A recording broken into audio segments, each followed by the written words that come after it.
Most people underestimate how deeply social exclusion can hurt. A single ignored message, a missed invitation, or a subtle shift in tone can change your entire emotional state. Psychology shows that this reaction is not dramatic, it is biological. Social exclusion is not just an uncomfortable experience. It activates some of the same neural pathways as physical pain. The brain does not clearly separate a broken bone from a broken sense of belonging. To your nervous system, both signal danger.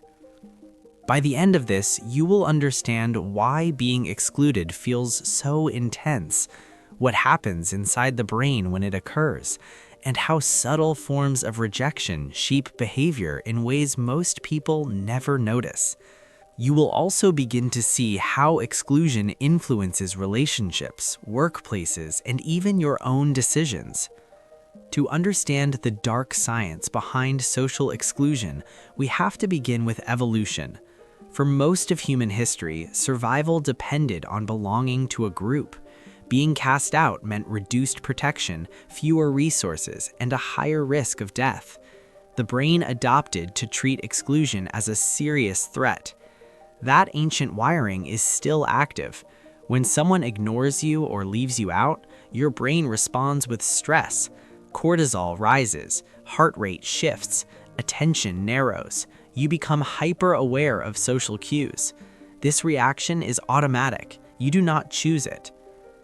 Pause for a moment and think about the last time you felt left out. Was it truly about the event itself, or was it about what that exclusion seemed to mean? Often, the pain comes not from the action, but from the interpretation. The brain is wired to search for meaning. When excluded, it begins asking silent questions. Am I valued? Did I do something wrong? Do I belong here? These questions activate regions involved in self-reflection and emotional processing. Research has shown that the anterior cingulate cortex, a region associated with physical pain, becomes active during experiences of social rejection. In simple terms, your brain treats exclusion as injury.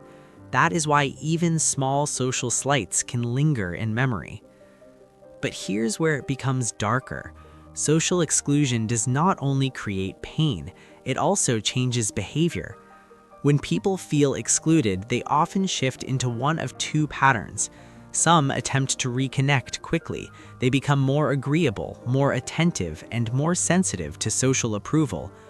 Others withdraw and protect themselves, reducing effort and emotional investment. Both reactions are survival strategies. One tries to regain belonging, the other tries to reduce further harm. Consider the workplace.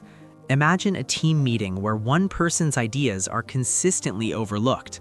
Over time, that individual may speak less, contribute less, and disengage, not because they lack ideas, but because the brain begins to associate participation with social risk. Now consider friendships. If someone repeatedly feels left out of plans, they may start declining invitations preemptively. This is not indifference, it is protection. Here's a surprising insight. Even brief artificial exclusion in laboratory experiments is enough to lower mood, reduce self-esteem, and impair cognitive performance. The brain does not require dramatic rejection to feel threatened. Subtle signals are enough. This sensitivity once kept us alive. Today, it can quietly shape our confidence. Another powerful layer of social exclusion involves identity. Humans do not just belong to individuals, they belong to groups. Cultural groups, professional communities, social circles, and online networks all contribute to identity. When exclusion targets a group you identify with, the impact intensifies. It feels less like a personal disagreement and more like a rejection of who you are. Have you ever noticed how online exclusion can feel unexpectedly painful? Being left out of a group chat or seeing photos of an event you weren't invited to can trigger the same stress response as face-to-face rejection. The brain processes digital social signals as real. The dark science here is subtle. Modern environments amplify exclusion cues. Social media increases visibility of what you're not included in. Notifications create constant comparisons. The mind begins scanning for evidence of belonging or absence. Over time, this scanning can heighten sensitivity. You may interpret neutral events as rejection. A delayed reply becomes a sign of disinterest. A short message feels dismissive. The brain, primed for threat, fills in the gaps. But social exclusion does not only affect the person being excluded, it also shapes the behavior of those doing the excluding. Excluding someone can temporarily increase group cohesion. When a group identifies a common outsider, internal bonds may strengthen. This dynamic appears in school settings, workplaces, and even adult social circles. However, this cohesion comes at a cost. It relies on reinforcing boundaries rather than expanding trust. Over time, environments built on exclusion become unstable because fear replaces authenticity. Ask yourself a difficult question. Have you ever participated in subtle exclusion to protect your own belonging? Many people have, often without conscious intent. Silence, avoidance, or selective invitations can serve as social signals. This does not mean you are malicious, it means you are human. The brain is constantly balancing two needs, the need to belong and the need to feel safe within the group. Sometimes excluding another person unconsciously feels like strengthening your own position. Another important factor is predictability. The brain prefers stable social hierarchies because they reduce uncertainty. When someone is excluded, it clarifies group boundaries. That clarity can feel stabilizing to observers, even if it harms the excluded individual.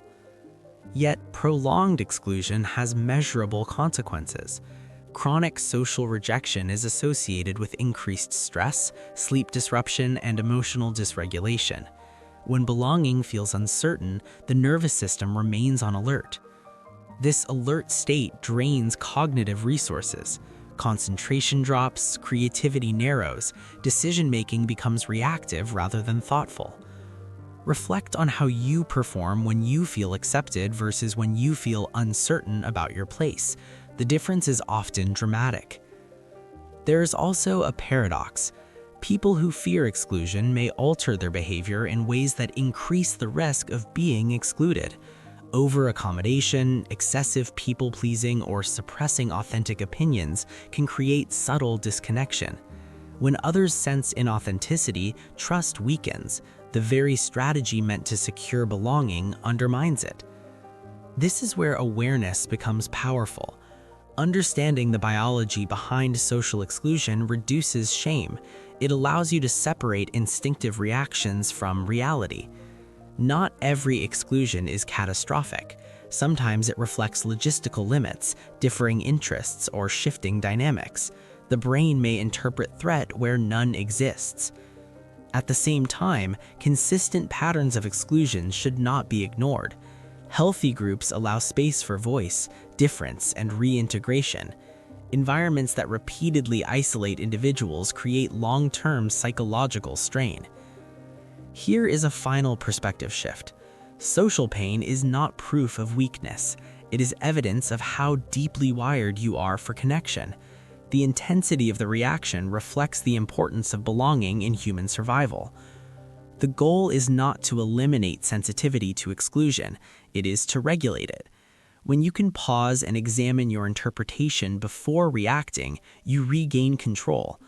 Instead of asking, "Why am I not wanted?" you might ask, "What is the full context here?" That small shift changes the nervous system's response. In the end, the dark science of social exclusion reveals something profound. We are biologically designed to care about belonging. That design has protected humanity for thousands of years. But in a world filled with constant social signals, it can also create unnecessary suffering. When you understand the mechanism, you can respond more intentionally. You can build environments that reduce exclusion. You can notice when you are projecting threat. And you can strengthen your own internal sense of belonging. belonging that is not dependent on every invitation or every response. If this perspective resonated with you, take a moment to reflect on your own experiences with exclusion, share your insights, continue exploring the psychology of human behavior, and consider how you might create more inclusive spaces in your own life. Understanding the science is the first step towards changing the pattern.